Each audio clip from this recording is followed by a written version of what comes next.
I'm recording this from my echoey, reverby office. I'm waiting for my acoustics to arrive. Normally, I record from the living room. So comfortable right now in my office with the echo. So I'm gonna do something that I never do, and I'm gonna record in here. But my voice is gonna be a bit low because this might be a long episode. Actually, I'm going to read an article from several years ago about black hat tactics on Instagram.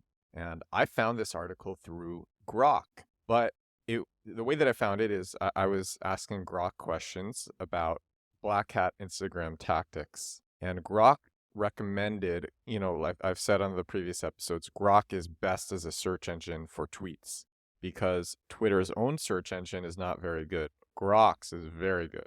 And Grok recommended a tweet from the founder of Moz. This guy's name is Rand Fishkin, and if you don't know of Moz, it is the SEO suite of tools, which I recommend the most. I'm a big fan of Moz. I'm a big fan of their content marketing and of their SEO suite, especially their one tool called the On-Page Grader. This guy, Rand Fishkin, I personally have just learned so much from. And so if he's sharing an article, I know it's going to be good. And so he shared this article, and he shared this article this year. So even though this article is from 2017, Rand Fishkin shared it this year. And it's about hacking Instagram. It's about black hat tactics on Instagram, ones that go past the terms of service, the terms of use, ones that are not supposed to be done. I haven't read this article yet. I only read the introduction, and I said, this seems like it could be interesting. I'm just going to read it on the podcast. So as I'm reading this for the first time, you're going to be hearing it. You're going to be hearing me reading this for the first time. I think it'll be interesting. It's from a marketing mind, Rand Fishkin, who I respect a lot. And I'm going to read it. By the way, if you don't hear the echo, shout out to Descript because they have this one-click feature called Enable Studio Sound, which is pretty good at removing a lot of the artifacts or the bad things in a voice recording. And I use that on all of my podcasts. It makes audio that's not great sound really good. And I'm going to be using that on this one, like I do with everything. So if you don't hear the reverb, and I hope you don't, that's why. All right, let's get into this article. The article is called Instagram Created a Monster, a no bullshit guide to what's really going on. The article is from April 23rd, 2017, and it's on the website behindthequest.com. If you want to read it for yourself, it's behindthequest.com/Instagram-created-a-monster. I'm going to start now. I remember how excited I was when I first started posting on Instagram. I finally had a platform to get my work seen, tell my story, share my life, and get inspired by those of others. It was all about creativity and art, and the work. It was fair and ethical and just awesome. Things have changed a lot since, and I now often find myself feeling sick to my stomach when I have to post a new picture. Over the last few years, Instagram became the new way to advertise. Money got in the way, creating a toxic numbers game. And getting our work seen without playing this game is becoming harder and harder.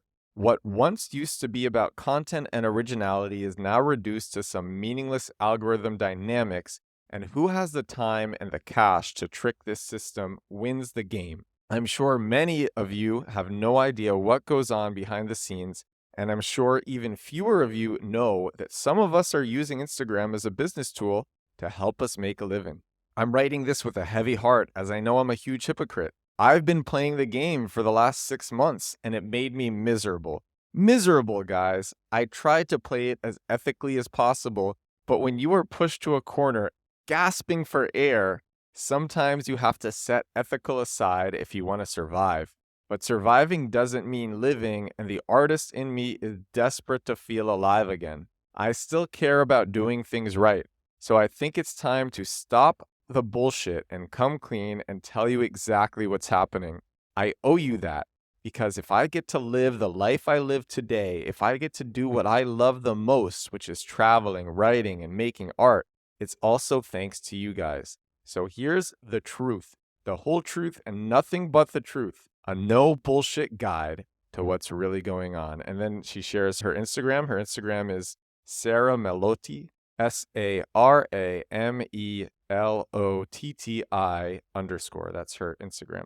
Sara Melotti, her description is storyteller, wanderer, dreamer, seeking magic and chasing beauty around the world at questforbeauty.co. All right. Why numbers matter, influencers and advertising.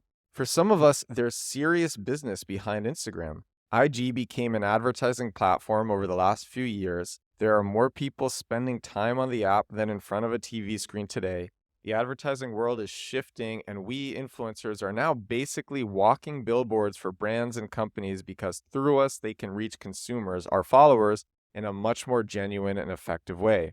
I can afford to be on the road only because I'm constantly collaborating with hotels, tour companies, and brands. These collaborations couldn't be possible if I didn't spend time building a solid portfolio and an engaged following on Instagram.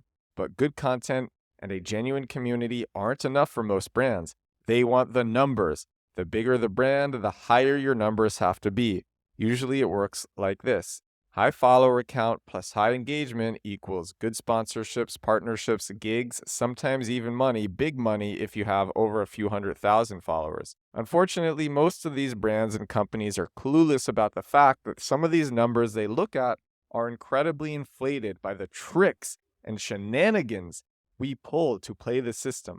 A ton of so-called influencers today have those high numbers because they cheated their way up, but they have no actual influence over their audience because their numbers are empty. They are the result of a scummy strategy designed to win the numbers game. I'm guilty of a few petty crimes too, and I'll tell you exactly which ones. This game, though, is not just straight down unfair, but it's actually fucking a lot of people over on both sides. The influencers, especially the honest ones that are working hard and built something good and useful that actually have influence over their audience, and the advertisers. It has to stop. And then she shares an image of a sponsored post that she did for one of her clients. How it all started. About a year ago, everything changed in the Instagram sphere. In the old days, Instagram used to work chronologically.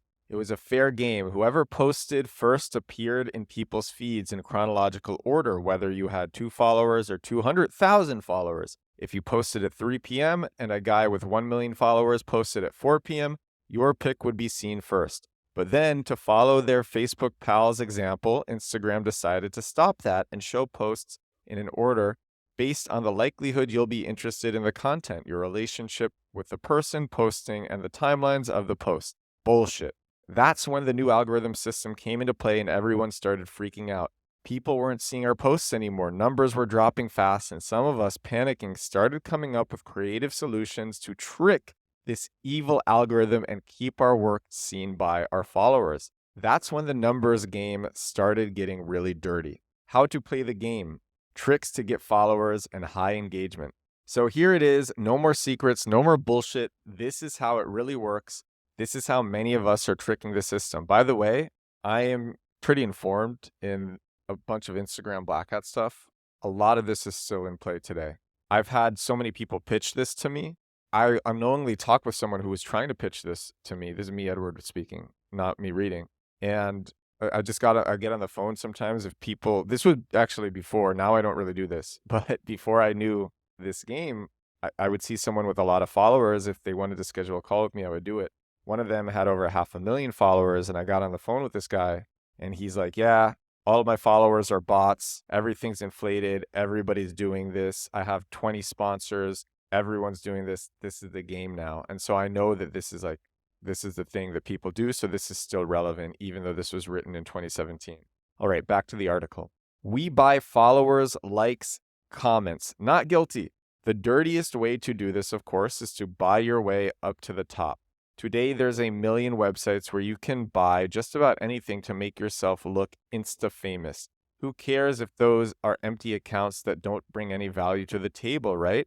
I was never able to go this far, luckily, but I witnessed so many people shamelessly do this from the very beginning across all industries. And then she shares this website, Buzzoid.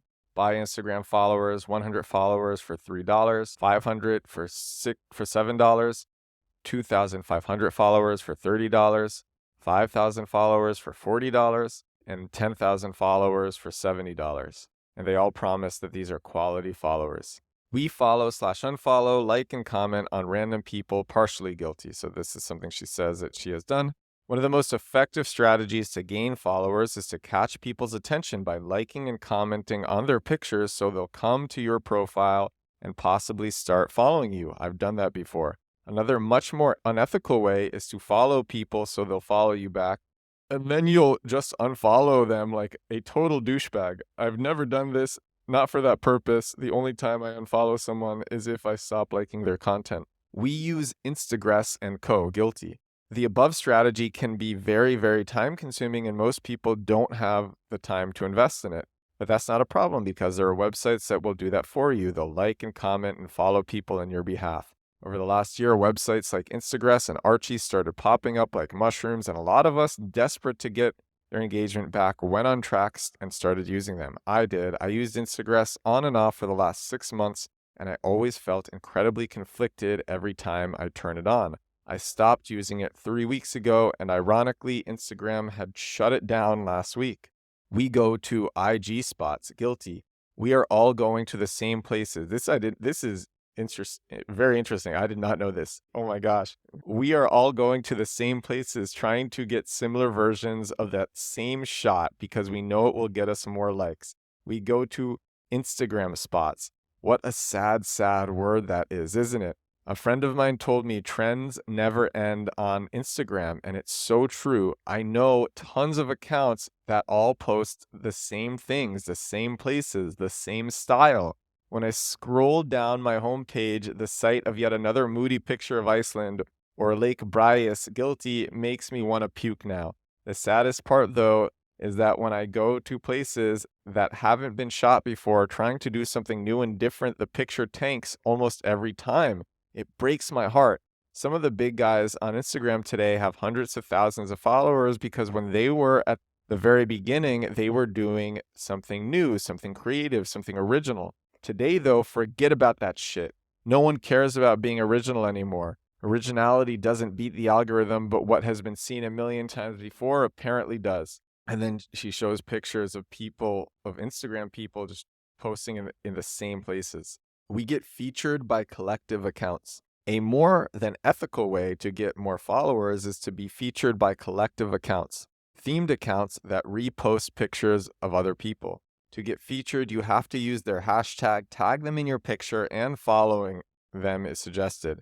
There are tons of these accounts, and many have big followings, so if they repost one of your pictures, their followers will see it, and if they like it, they might come check out your profile and possibly follow you. Clean, easy, and ethical for a change. Unfortunately, though, even if there are many good and ethical collective accounts that give people the opportunity to get their work seen by hundreds of thousands and build a community with their audience, today some of these accounts took a turn to the dark side. I emailed my portfolio to some of these featured accounts a few months back, and I received an alarming amount of replies where they were asking me for money to get featured. And we are not talking small money. It's incredibly fucked up that these people who build their businesses on free content they took from us are now asking artists to pay to get featured. Imagine if MTV would start asking money to artists to air their music videos. What the F? These accounts today are successful only thanks to our free content. So please, don't you dare ever pay for a feature. They are the ones that should be paying and thanking you. Note, many of the people involved in the Instagram mafia I'll talk about below are also directly involved with the owners of collective accounts, getting priority over the regular Joe who tags and uses the account hashtags to get featured. There's an ungodly amount of ass kissing going on with featured accounts, so don't feel bad if your work never gets featured. It just means you aren't kissing the right ass. And then she shares an email. So she sent her account to one of these collective accounts. She said, "Hi guys, my name is Sarah. I'm a photographer and traveler from Italy, blah, blah, blah." And then they responded, "Thanks for your interest. Our prices and packages for personal account features are for 4.9 million followers, $475 for one post, $450 per post for 3 posts, $425 per post for 5 posts. For 1.6 million followers, and it's a lot less. The post stays up a week. We can pick the photo, The caption is to our current format and standard. All purchases are final. Please let us know which option you prefer. We are part of comment pods. Guilty. When Instagram switched to the algorithm and our engagement started dropping because our followers weren't seeing our posts, some of us Instagrammers came up with this idea. We are all in the same boat. We are losing our people. Our numbers are lower, which means we'll lose collaboration opportunities and gigs. So let's support each other. Let's comment at each other's pics so we still look legit. That's how comment pods started. Usually this is how it works. A pod includes about 10 to 15 people. We create a group message in our DM, and every time someone posts a new pic, it also sends it privately to the group so everyone comments and likes that picture. That way our engagement looks higher. I'm currently in 2 different pods. With time, some of the people in these pods became friends and we met each other around the world in real life. A few months after pods started existing, Instagram noticed something was up and rumors went around that they were trying to stop pods. So what happened next? People took it to a whole new level, creating a little Instagram mafia.